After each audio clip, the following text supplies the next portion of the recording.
جی السلام علیکم. وعلیکم السلام. میرا سوال یہ عید الاضحیٰ کے موضوع سے. ہم کافی صاحب جب بھی میں رہے تو ہم سعودیہ کے ساتھ عید کرتے تھے، جیسے وقوف عرفہ ہے اس کے اگلے دن. اب ہم یہاں جرمنی میں ہیں، یہاں وقوف عرفہ 9 ذی الحج اگلے دن ہوتا ہے.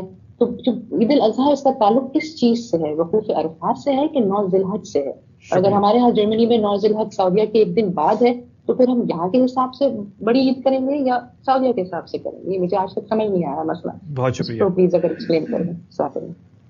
جی دو پہلو ہیں اس کے. ایک یہ کہ کیا ہونا چاہیے.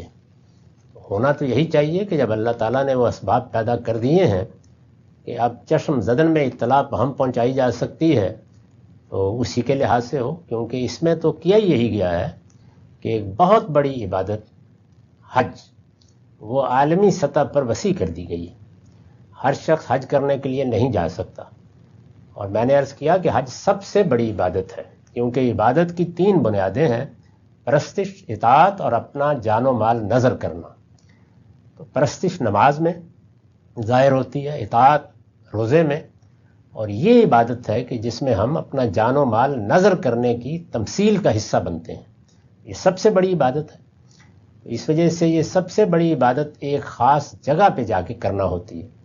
اس کی صورت حج ہے. 5 دن لگتے ہیں، اس کے لیے استطاعت بھی چاہیے، ہمت بھی چاہیے اور سفر خرچ بھی چاہیے. تو اللہ تعالیٰ کے پیغمبروں نے یہ کیا کہ اس کی ایک مختصر صورت کر دی کہ جو لوگ یہ مشقت نہیں اٹھا سکتے وہ عمرہ کر لیں. حج میں چونکہ خاص ایام ہیں، انہی میں جانا ہے، اس میں ہجوم بھی ہوتا ہے اور بھی بہت سے مسائل ہیں، اور عبادت بھی 5 دنوں پر پھیل جاتی ہے. تو اس لیے عمرہ 1-1.5 گھنٹے کی چیز ہے، عمرے کی صورت دے دی. وہ لوگ جو عمرے کے لیے بھی نہیں جا سکتے ان کے لیے رسول اللہ صلی اللہ علیہ وسلم نے، کیونکہ آپ کی دعوت اور دین اب عالمی سطح پر پھیلنے والا تھا، تو یہ تہوار مقرر کر دیا. یہ اصل میں اسی کی ایک صورت ہے.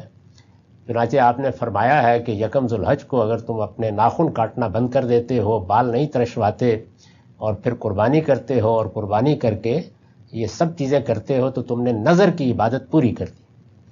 بلکہ یہاں تک کہا ہے کہ اگر قربانی کا جانور نہیں ہے تب بھی ہو جائے گی، یہ اہتمام اگر 10 دن کے لیے کر لیتے ہو. تو اس طرح گویا حج کا اختصار عمرہ، اور پھر اس کی توسیع، عمرے کی توسیع، یہ عید الاضحیٰ ہے. تو یہ بالکل اس کے ساتھ جڑی ہوئی ہے. اس لیے ہونا تو یہی چاہیے تھا کہ یہ اسی دن ہوتی، یعنی وہی یوم النحر ہے جس کو ہونا چاہیے تھا اسے. لیکن یہ ممکن کب ہوا ہے؟